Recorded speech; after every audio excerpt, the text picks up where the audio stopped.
If you have not already done so, also check out some of our fabulous writers on progressivearmy.com. I will be joined in about 15 minutes or so by one of our writers. Actually, he broke a very awesome story last night.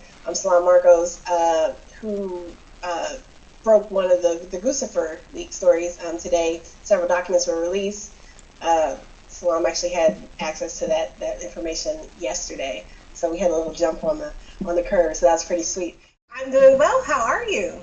I'm doing great. Thank you for having me. Talk to me.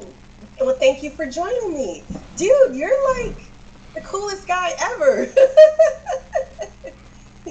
You're like James Bond. So tell me, you had some conversations and you were able to get like exclusive access to documents ahead of the release today. That is true. Yes, I started to converse with a hacker who calls himself Guccifer 2.0 and on Twitter. And at one point, I convinced him that to have a discussion with me, and then eventually he decided to leak the documents from the DCCC, which is called the DCCC, which is the Democratic Congressional Committee, campaign committee, I think. So he leaked them to me so that I could release them. Initially, when I first looked at them, they seemed all benign, but thanks to the work of John McDonald, he did a lot of research, and he actually found a lot of things in there that shows that the Democratic Party picks its favorites in primaries. It doesn't remain impartial, or as it claimed on June 1st, that it doesn't pick favorites within the primaries. Clearly, especially in North Carolina, 12th district, they chose and decided to support a candidate, the incumbent at the time, Representative Alma Adams, and she was about to face a tough primary. That's the interesting thing. The moment it became tough, they did to endorse her, which is quite interesting. And that seems, and we kind of saw that happen even in Florida with Debbie Wasserman Schultz. It was just once it was being reported that Tim Canova was a serious threat, that's when everyone, the entire establishment, not necessarily DCCC, but like actual, President Obama, Joe Biden, that's when it seemed like they really stepped in. It was like, oh, we have to actually step in versus just letting the primary run its course. When you were going through the documents and going through your analysis and stuff, or just even across this whole primary season we've been watching, someone might say that, oh, that's not that big of a deal. They know those people. They know they'll do a good job. But just break it down in simple terms. What is the problem with that happening? I mean, people should know it by now, but many do not. So if you could just share with us, what are some of the issues there? Well, the biggest problem is that it's supposed to be a primary. And the fact that the Democratic Party calls itself to be democratic, it's ironic that the committee, the congressional committee, is supposed to be impartial, so that it helps the people the members of the party, to choose to elect its members. I think I lost you a little bit there, but I agree. Like that is for those. I mean, most of us get it and have seen this happening. I mean, even on the state level, we see it happening. Like I've been talking about all week with Bruce Franks Jr. We are seeing it happen. Then in the primary, the Missouri Democratic establishment lining up in the primary to basically, stack the deck in favor of their candidate and their person who has been a part of their crew, so to speak. Versus looking at letting people choose actually who's the better person, like we said, through the democratic process, who's the better person for the district, for the community, which is how it should be.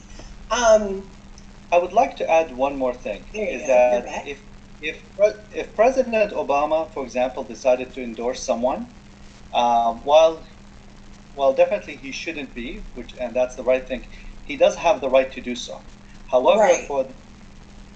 But you cannot have the Democratic Party itself insert itself into deciding who should be winning. So because that's a committee, that's an organization. So it's okay for the members to endorse certain candidates. For example, Bernie Sanders decided to endorse Tim. Right. That is not an issue. For President Obama to endorse Debbie Wasserman Schultz, despite how much I disagree with that choice. Right. But for the party, for the DCCC to support and endorse candidates, that is not that should not be considered democratic in the first place, and it should be. And I'm glad that the leaked documents prove that the Democratic Party is being impartial when it claims impartiality. Right. Right. So from perusing through, what were some of the other things that really jumped out to you about, what led you to finally actually? Because I know you said originally looked benign, but was there anything else that jumped out at you that said, "Yeah, I gotta write a piece"? Well, there are a couple of things. One of them, and it really seemed shocking that they conducted a poll in North Carolina's 12 districts, and they asked our favorite which person they have a favorable view of or unfavorable view, and you would expect that someone like Bernie Sanders, especially that this poll was conducted in April 4th, early in the primaries, would at least the party would be interested in knowing how he is being viewed by the Democratic members. He was not included. President Obama was included. Hillary Clinton was included, and these are good choices. But for Bernie Sanders to be excluded, I thought this was just. It shows that the establishment never respected him or considered him or was even interested to know if the members like him or not. Exactly. The other thing is regarding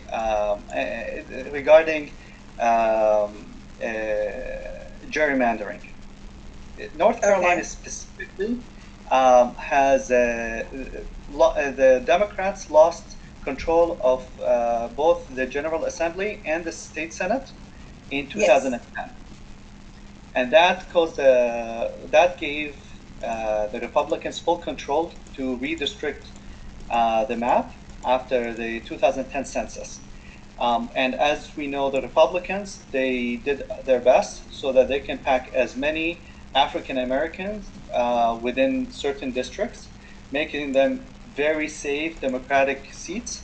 But by doing so, they make other districts more favorable towards Republicans, or other incumbent seats, other Democratic incumbent seats, will face tougher challenges. In fact, at least four districts, Democratic candidates, because of the redistricting or the gerrymandering, to be more accurate, has led to the new redistricting. The number of African Americans in those other four districts have diminished severely. In fact, in the description and the reason the Supreme Court decided to strike down the map, because the two districts, number one district, the first district and the 12th, they were drawn in a shape that one was and one was that it said that it violates the Voting Rights Act. Oh, okay. What jumped out of the points is that, unfortunately, the Democratic Party wasn't looking for an independent approach on redistricting.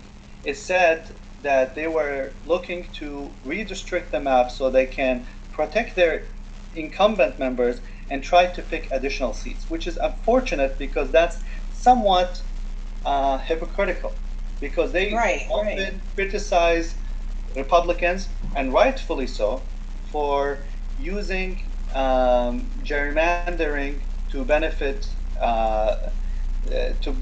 their political goals, which is many see that as an insincere political tactic. Right.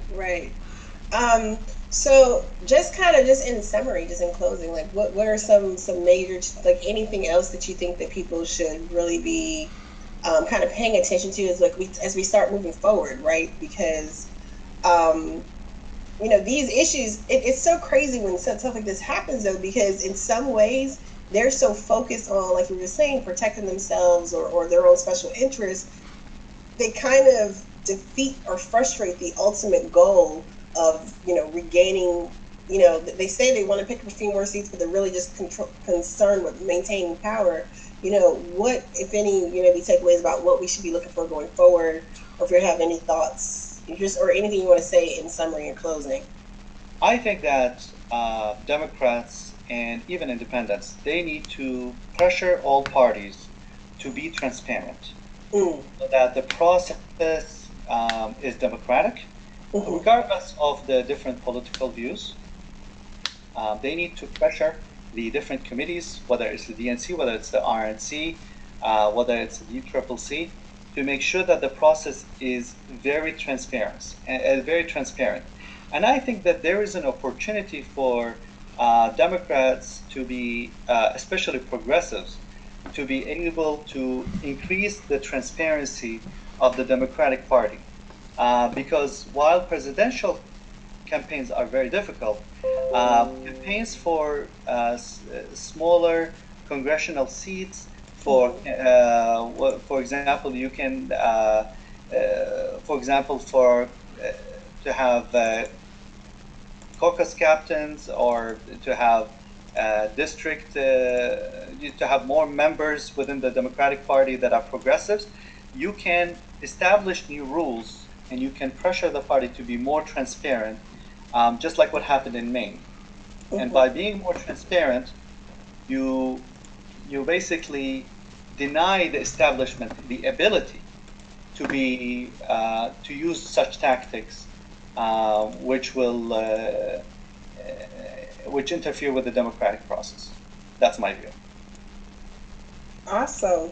Well, I'm excited that you actually dug in, because I do agree, some of this stuff, when you first glance at it, it does look rather benign, like, whatever. So I think it's great that someone did dig in deeper to some of this stuff. And I'm really glad you're able to join me this evening. Thank you. Thank you. See you later. Bye.